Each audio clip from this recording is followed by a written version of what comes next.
우리 오늘 주일 빌립보서 1장 27절 오직 너희는 그리스도의 복음에 합당히 생활하라. 이는 내가 너희에게 가보나 떠나 있으나 너희가 한 마음으로 서서 한 뜻으로 복음의 신앙을 위하여 협력하는 것과 무슨 일이든지 대적하는 자들 때문에 두려워하지 아니하는 이 일을 듣고자 함이라. 이것이 그들에게는 멸망의 증거요 너희에게는 구원의 증거니 이는 하나님께로부터 난 것이라. 그리스도를 위하여 너희에게 은혜를 주신 것은 다만 그를 믿을 뿐 아니라 또한 그를 위하여 고난도 받게 하려 하심이라. 너희에게도 그와 같은 싸움이 있으니 너희가 내 안에서 본 바요 이제도 내 안에서 듣는 바니라. 그러므로 그리스도 안에 무슨 권면이나 사랑의 무슨 위로나 성령의 무슨 교제나 긍휼이나 자비가 있거든 마음을 같이하여 같은 사랑을 가지고 뜻을 합하여 한 마음을 품어 아무리 다툼이나 허용으로 하지 말고 오직 겸손한 마음으로 각각 자기보다 남을 낫게 여기고 각각 자기 일을 돌볼 뿐더러 또한 각각 다른 사람들의 일을 돌보아 나의 기쁨을 충만하게 하라. 아멘. 여러분, 이 신앙은 삶이죠. 신앙은 관념이 되어서는 안 됩니다. 그래서 바울은 27절에 오직 너희는 그리스도의 복음에 합당하게 생활하라라고 합니다. 복음을 가진 자는 이 단순한 이 삶의 변화가 아니라 혁명이라죠. 혁명. 복음은 우리의 삶 전체를 바꿔버립니다. 생각을 바꿔버리고요. 중심을 바꿔버리죠. 여러분 중심이 바뀌니까 우리의 좌소에 우리 마음의 좌소에 우리가 왕자리에 앉아 있다가 그리스도가 왕권을 회복하죠. 그리스도가 왕자리에 앉으니까 그리스도의 통치가 일어나고 생각과 모든 삶의 방식들이 그리스도께서 기뻐하는 방식으로 다 바뀌게 되어 있습니다. 그래서 오직 너희는 그리스도의 복음에 합당하게 생활하라라고 바울은 말합니다. 그러니까 결국 이 말은 무엇입니까? 그들이 바울이 갇힘으로 말미암아 질투하거나 또는 바울이 없으니 자신들이 뭔가 복음을 더 아는 것처럼 말하기도 하고 이렇게 하지만 그게 이 하나님의 나라는 말에 있는 것이 아니라 능력이 있으니까 삶으로 보이라는 거죠. 그래서 바울은 바울이 없다고 해서 그들이 감독자가 없으니까 마음대로 생활할 것이 아니라 바로 내가 있든지 없든지 복음을 가지고 살아야 되는데 바로 복음에 합당한 사람이 뭐냐? 이게 내용이 중요하죠. 한 마음이죠. 한 마음. 협력이죠. 복음은 하나됨이에요. 복음은 협력이고 상호 헌신이고 상호 희생입니다. 복음은 자기의 영광을 구체하는 거죠. 그래서 지금 고린도전서 13장이 생각나죠. 사랑은 자기의 유익을 구하는 게 아니거든요. 그게 복음이죠. 그죠? 복음 안에는 사랑이 있잖아요. 자랑하지 않는 거죠. 무리하지 않는 거죠. 그래서 한 마음으로 서서 한 뜻으로 복음의 신앙을 위해 협력하는 일과 28절 무슨 일이든지 대적하는 자들 때문에 두려워하지 않는 것. 그러니까 복음에는 용기가 필요한 거죠. 그죠? 너희들이 복음에 합당하다면 하나님 나라를 위하여 협력해라는 거죠. 늘 교회 속에는 얻덤되려는 자가 있고 그리고 능력 있는 자는 잘난 척을 하고 공로를 취하려고 하는데 아니다. 협력해라. 그리고 이 교회 내 하나됨과 그리고 교회 외부에 대해서는 용기를 가지고 하나님 나라를 대적하는 대적자들을 이겨내라. 이렇게 말하고 있습니다. 그리고 그들은 비록 지금 우리보다 힘이 세고 우리를 핍박한다 할지라도 그들은 멸망의 증거들이다. 절대로 두려워하지 마라. 이렇게 말하고 있고요. 그래서 29절에 보면 그리스도를 위하여 너에게 은혜를 주신 것은 구원이죠.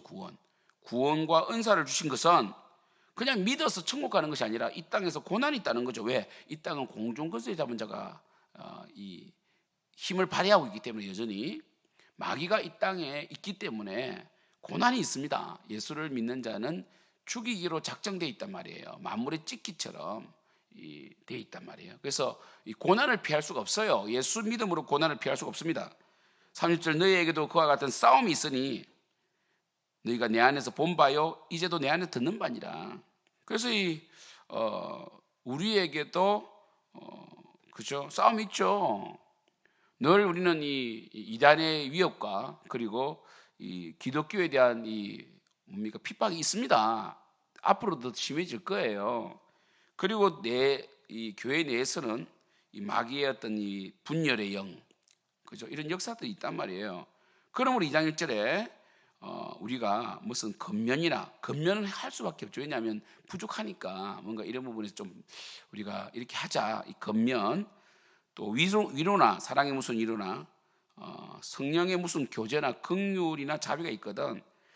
이 같은 사랑으로 그러니까 이 한 몸인 것처럼 네 이웃을 내 몸과 사랑하라 하셨잖아요. 같은 마음 같은 사랑으로 그러니까 우리가 이제 교회에 뭔가 부족함이 있으면 함께 해보자. 내가 할 테니까 함께 합시다. 이렇게 내가 희생하겠다는 말로 해야지 이 평가하라고 한다고 마치 외인처럼 그죠? 막 교회를 막 신랄하게 비판하고 이러면 안 됩니다. 왜냐하면 뜻을 합하여 한 마음을 가지고 건면하고 위로하고 이렇게 교제해야 되는 거죠. 그래서 항상 이 교회를 무너뜨리는 것은 다툼이죠. 허영이죠. 그죠? 교만이죠. 교만. 마귀의 속성이 교만입니다. 그래서 이런 교만해지고 있는 것, 다른 사람 위에 군림하고자 하고 다른 사람을 판단하고 교만하게 말하는 것은 마귀 역사예요. 마귀 역사입니다. 그래서 보시면 다툼이나 허용을 하지 말고 오직 겸손한 마음으로 겸손. 그래서 이 어거스틴이 첫째도 겸손이고 둘째도 겸손이고 셋째도 겸손했던 이유를 아시겠죠? 왜냐하면 이 겸손의 반대말이 교만 아닙니까? 교만은 마귀의 역사의 시작이거든요. 그래서 늘 왜 겸손해야 됩니까? 겸손할 수밖에 없어서 겸손해야 돼요. 겸손해야지가 아니라 여러분 왜냐하면 우리가 구원받은 것도 은혜고요. 우리가 하나님을 일을 하는 것도 하나님이 명령하시고 힘을 주셔서 하는 거기 때문에 은혜고요. 그래서 은사를 구하지 말고 직분을 구해요. 직분을. 그 은사를 구하되 사랑을 구해야 되잖아요. 왜요? 하나님께서 이 직분을 주시고 할 수 있고 감당할 수 있는 힘을 주시거든요. 율법은 우리가 행할 수 있어서 준 게 아니에요. 행할 수 없으나 주시고 그러나 행할 수 있는 능력도 주신단 말이에요. 그러니까 공로가 없죠. 그래서 겸손할 수밖에 없다고요. 이걸 아니까 하나님을 알고 하나님의 은혜를 아는 자는 겸손할 수가 없다는 거예요. 그래서 겸손한 마음으로 각각 자기보다 남을 아끼고 이게 안 되잖아요. 우리는 늘 우리가 옳다고 그러고 내가 어느 부분 좀 잘하면 다 잘하는 것처럼 착각하잖아요. 여러분 사람을 대조했을 때 모든 부분에서 뛰어난 건 없어요. 어느 한 부분은 약한 게 있어요. 아무리 사실 한 부분이 아니고 열 몇 가지도 있겠지요. 그런데 내가 몇 가지 한 세네 가지 잘한다고 해서 그 사람을 무시하거나 그러면 안 돼요. 그죠? 능력이 있으나 겸손하지 못한 자도 있고 또 좀 부족해도 온유한 자가 있고 다양하잖아요. 그래서 정말 다른 사람의 장점을 크게 보고 단점을 작게 보고 단점을 통해 나를 봐야지. 그래서 자기보다 남을 아끼고 그리고 우리가 일을 할 때 교회 일을 할 때 교회 공동체적인 일을 말하잖아요. 여러분 일을 잘하란 말이에요. 저와 여러분이 각자 일을 해라. 각자 자기 일을 돌보라 그랬어요. 우리가 다른 사람 일에 간섭하고 자기는 자기 일을 하지 않고 마치 다른 사람이 좀 못하면 막 비판하지 말고 네 일을 하고 그런 다음에 그 부족한 사람을 도우라는 거예요. 도우라. 그래서 각각 자기 일을 돌볼 뿐더러 또한 각각 다른 사람들의 일을 돌보아 나의 기쁨을 충만하게 하라. 그래서 바울이 이 감옥에서 이 일을 말하는 거죠. 너희들이 복음에 합당하게 생활하라. 교회 생활을 말하죠. 교회 생활의 핵심은 뭡니까? 겸손이죠. 그리고 상호 희생이죠. 그리고 자신의 사명에 충실한 거고, 그리고 자신이 잘했다고 해서 교만할 것이 아니라 내가 탁월해서 내 일을 잘한다면 다른 사람의 일을 도우라는 겁니다. 판단하고 무시하지 말고. 그러니까 이 5달란트를 받은 자는 또 5고을을 얻죠. 또 사명을 또 받는다고요. 또 5달란트 받고 5개를 남긴 사람은 또 10개를 이제 가짐으로 10개를 남길 수 있는 능력을 하나님께 주신 거기 때문에 겸손해야 된다는 거죠. 그리고 기쁨이 있죠, 거기에. 왜요? 하나님께서 사명 주시고 하나님께서 직분 주셔서 하나님께서 거기에 맞는 능력을 주셔서 내가 큰 일을 했다고 해서 겸손하고 교만하지 않는 가운데 또 큰 일을 맡기시니 내가 원래 그런 사람이 아닌데 하나님의 은혜로 또 이 일을 하니 이것이 기쁜 일이지. 다른 사람과 비교해서 내가 큰 일을 하기 때문에 마치 우쭐하고 교만하면 안 된다는 겁니다. 사랑하는 성도 여러분, 우리 오늘 주일인데 오늘 주일 시편 말씀을 이제 묵상하고 다음 주는 또 잠언인데 우리가 시편을 읽으시면서 그 시편 저자의 그 상황 속의 한탄, 감사, 그렇죠? 이런 이 고백을 통해서 우리가 뭘 깨닫습니까? 정말 시편 저자들은 우리와 시대가 다르지만, 그죠? 거의 이 모세가 시편 90편을 기록했죠. 그래서 모세가 기원전 1446년 사람인데 지금 2025년도니까 거의 3000년 그 3천 500년 전 사람이지만 똑같이 우리는 인간으로서 유한함을 느끼고 재성을 느끼고 하나님의 긍휼을 구하는, 정말 모세가 그러잖아요. 우리의 인생은, 우리의 연수는 강건하면 80이다. 다 지나간다, 날아간다, 그런 표현을 쓰잖아요. 지금도 마찬가지 아닙니까? 그래서 무난하다는 이름으로 좀 더 화려하게 옷을 입었을지라도 인간 본성은 죄인이에요. 그러면 이 시편 저자의 그 탄식이나 그리고 그들이 하나님을 찾아가는 모습들, 하나님을 향한 고백들, 그리고 흔들리지 않는 믿음과 용기들을 보면서 우리가 이 땅을 살아가는 것, 예수를 믿음으로 고난이 있고 또 우리 이 땅을 사는 것 자체가 고난 아닙니까? 그리고 우리가 늘 절망으로 살아야 될 것인가, 아니면 하나님과 동행하며 우리의 이 인생의 그 고통과 어려움을 믿음으로 정말 이 하나님 영광을 위해 살아갈 것인가 고민을 해야 돼요. 그리고 교회 생활을 하라고 하셨어요. 교회 없는 신앙은 없습니다. 예수님은 나의 이 주는 그리스도시요 하나님의 아들이니이다. 그죠? 주는 그리스도시요 하나님의 아들이니이다. 이 고백 위에 교회를 세우셨거든요. 그럼 이 교회는 믿는 자들의 공동체 아닙니까? 그럼 믿는 자들은 은혜 받은 자잖아요.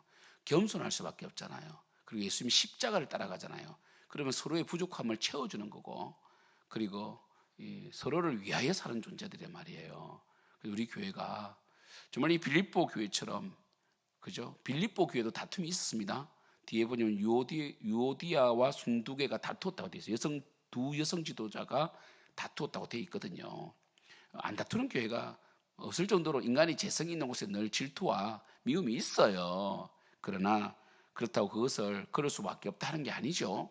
우리는 거듭난 하나님 백성으로서 말씀을 먹고 자람으로 우리가 교회 속에 한 마음으로, 그리고 서로 겸손으로 서로를 섬기며 우리가 또 자신의 역할을 최선을 다함으로, 충성을 다함으로 우리 생명 넘치는 교회가 영혼을 구원하여 제자 삼는, 하나님이 기뻐하는, 그리스도가 우리를 통하여 기뻐 충만, 예수님 기뻐하시지만 우리를 통하여 기뻐하시는 그런 교회가 되기를 축복합니다. 오늘 주일도 은혜 많이 받으시고 힘을 얻고 한 주를 승리합시다. 기도하겠습니다. 하나님 아버지, 우리가 그리스도 영광을 위해 살기를 원합니다.